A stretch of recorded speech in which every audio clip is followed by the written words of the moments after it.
que algo grande vai chegar. Ele já pode vir para cá, me acompanha aqui se tiver contrabaixista, guitarrista, fica todo mundo aqui. O texto vai dizer que houve uma abundante chuva. A chuva caiu em Israel e inundou tudo. Agora o texto vai dizer que Acabe vai para casa, capítulo 19, verso 1. O texto vai dizer que Acabe chega em casa e chama Jezabel. Fala, olha mulher, aconteceu algo hoje terrível. Elias matou os 850 profetas seus. Porque esses profetas, eles sentavam à mesa de Jezabel. Eram esses profetas que ditavam o que Jezabel faria. Jezabel consultava esses profetas. Agora Acabe vai dizer, olha, Elias matou todos os profetas. Agora a Jezabel vai se levantar e vai dar uma sentença de morte. Vai falar, amanhã, a esta hora, Elias vai estar igual a um desses. Ou seja, era uma sentença de 24 horas que Elias tinha de vida. Aí nós entramos no texto e nós começamos a pregar. O texto vai dizer que Elias se levantou. Eu vou ler de novo. Então, temeu, se levantou e para escapar com vida se foi. E chegando em Bersebas, que pertence a Judá, deixou ali o seu moço. Ele, porém, entrou no deserto de caminho de um dia. Todos os profetas, eles tinham um moço. Quem era o moço? O moço era um discípulo. Era aquele, Wallace, que facilitava o processo. Falei com o Wallace, falei com ele, Jesus está comigo. Vamos lá, comigo. Falei, Wallace, olhando para aquilo. Confundi de novo, gente. É a mesma unção. Todo profeta, ele tinha um discípulo que era quem facilitava o processo do profeta. E, consequentemente, esse discípulo, ele era preparado para que amanhã ele fosse também como um profeta. Foi assim com Moisés preparou Josué. Foi assim com outros profetas na Bíblia, que você vai ver que eles caminhavam do lado de discípulos, para que o discípulo fosse melhor do que os seus profetas. Lá na frente a gente vai ver que foi assim com Elias e Eliseu também. Depois Eliseu tentou investir em Geazi. E assim era, porque a unção, ela precisa ser compartilhada.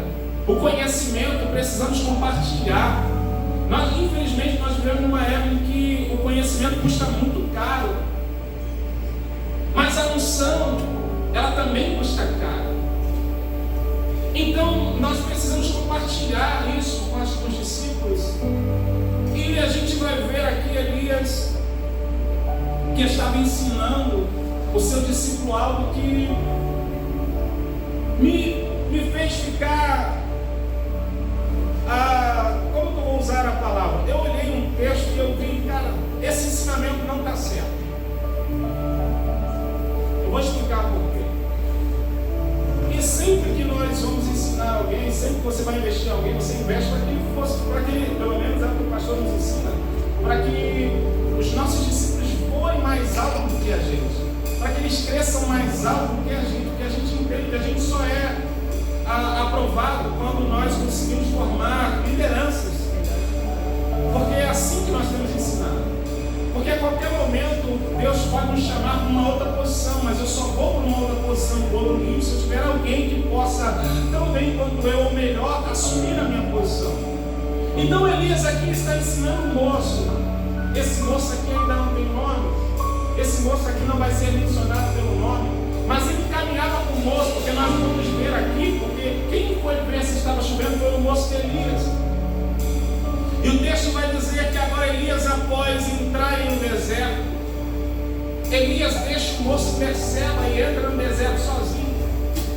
E se eu quero ensinar alguém, eu não posso deixar que essa pessoa não transite em todas as áreas. Eu vou dar um exemplo. Eu não cresço quando eu estou caminhando de vitória em vitória. Eu não cresço, pastor, está bem contraditório. Mas é verdade. A vitória não te traz crescimento. O que te traz crescimento é o confronto. Porque é no confronto que você cresce. É na adversidade velocidade que você cresce, você amadurece. É verdade. Nenhum filho nosso cresce se nós dermos tudo que ele quer. Essa semana eu tenho no máximo 10 dias, minha esposa falou assim: vamos trocar o telefone do nosso filho, porque a bateria dele está diminuindo, daqui a pouco perde o valor. Eu falei: ele te pediu alguma coisa? Ah, não. Eu falei: tu vai dar algo sem ele nem ter te pedido, é por isso que ele não valoriza o que tem. E é assim que a gente funciona. A gente quer cercar os nossos filhos de bem, porque nós não tivemos e nós não estamos ajudando, eles não estão crescendo. É por isso que nós vemos aí muitos jovens tirando a sua vida, porque eles estão, a qualquer coisa estão depressivos, qualquer coisa estão emocionalmente abalados. Por quê? Porque eles estão de vitória em vitória, ou seja, ganhando tudo de uma beijada, ou seja, não passam por processos, e os processos eles eles nos fazem crescer e mais além, ou seja, o processo é que faz com que eu e você cresça. Quantos processos nós entramos e saímos mais fortes? Quantas foram as portas que se fecharam para você, para que outras maiores se abrissem? Eu mesmo sou prova viva disso. Eu sou prova viva disso. Porque uma porta se fechou para que uma outra muito grande se abrisse. Eu recebi um não uma vez para que as portas se abrissem. Então todas as vezes que você recebe um não aqui, é para que você tenha um sim muito maior. Ou seja, processos não é para te paralisar, não é para te matar, é para te crescer, é para que você cresça. Então eu olho aqui esse texto e eu falo: tem alguma coisa que não está encaixando. Porque Elias está perto a entrar no deserto. Ele fala para o mancebo do moço: fica aqui em Berseba, porque eu vou para o deserto. Deserto era um lugar onde Elias ia ter experiências com Deus. Se você for ler aqui, Elias vai deitar debaixo do pé de zimbro e o próprio Deus vai descer, vai trazer pão e água para Elias. Ou seja, deserto eu aprendo que é lugar de Deus se manifestar. Deserto é lugar em que você vê anjo, porque em deserto a tua visão fica mais aguçada, o teu ouvido fica mais sensível e você percebe muito mais.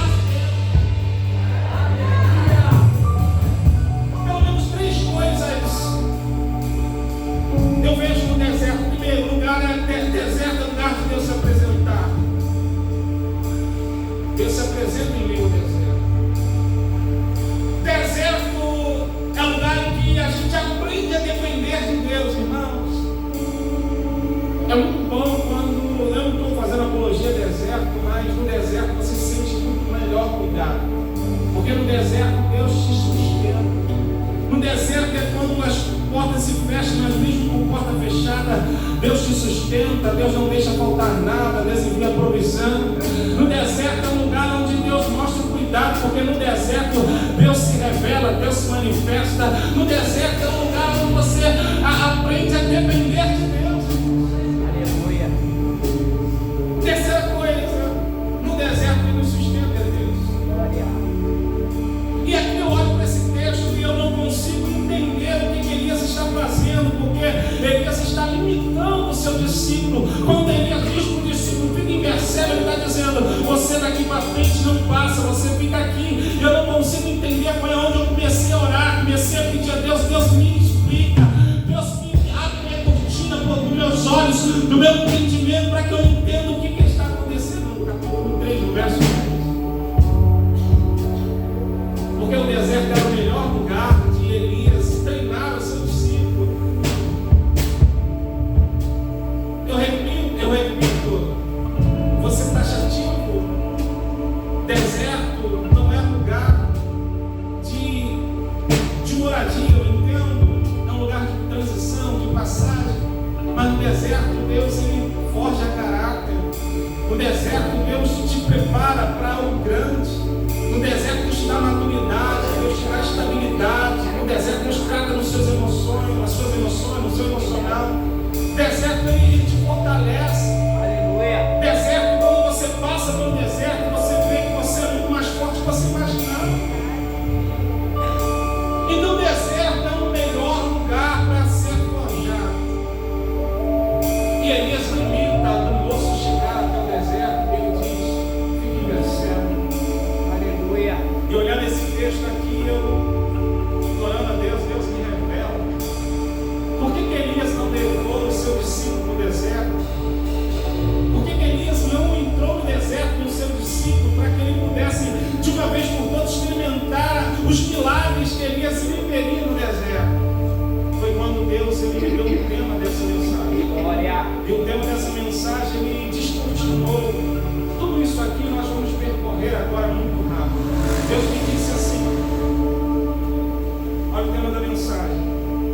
deixando no presente quem não fará parte do meu futuro. Você pode dizer isso para alguém? Eu preciso deixar no meu presente. Você está se vendo, irmão? Diga comigo, meu gente, eu preciso deixar no meu presente quem não vai fazer parte do meu futuro. Você está entendendo isso aqui? Quando Deus falou comigo, meu filho, Elias estava deixando em Berseba quem não faria parte do Jordão, quem não faria parte de Jericó, eu não estaria lá na frente com ele. Então Deus disse para mim, ele precisou deixar em Berseba no presente quem não ia fazer parte do seu futuro.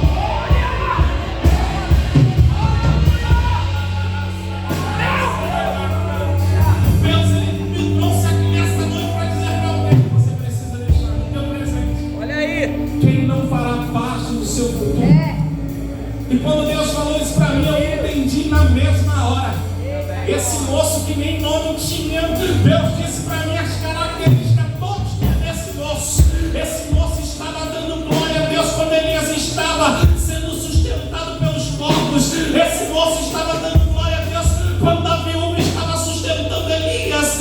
Esse moço estava dando glória a Deus quando o fogo estava descendo, quando Elias estava em evidência. Quando as coisas estavam fluindo, esse discípulo estava com Elias. Quando Elias estava no auge, esse discípulo estava com Elias. Mas quando Elias recebeu uma sentença de morte, ele falou: por aqui eu fico em Berseba, vai para o deserto sozinho, porque eu decidi ficar aqui. Aí Deus disse para mim: vai ficar em Berseba, quem não está preparado para ir com você. Eu tenho algumas coisas para falar com você aqui nessa noite. Eu tenho algumas coisas para falar aqui com você. Só vai ficar no teu presente quem fará parte do seu futuro. Deus não vai permitir você gastar mais tempo. Deus não vai permitir você investir em quem não tem nada para conseguir na sua vida.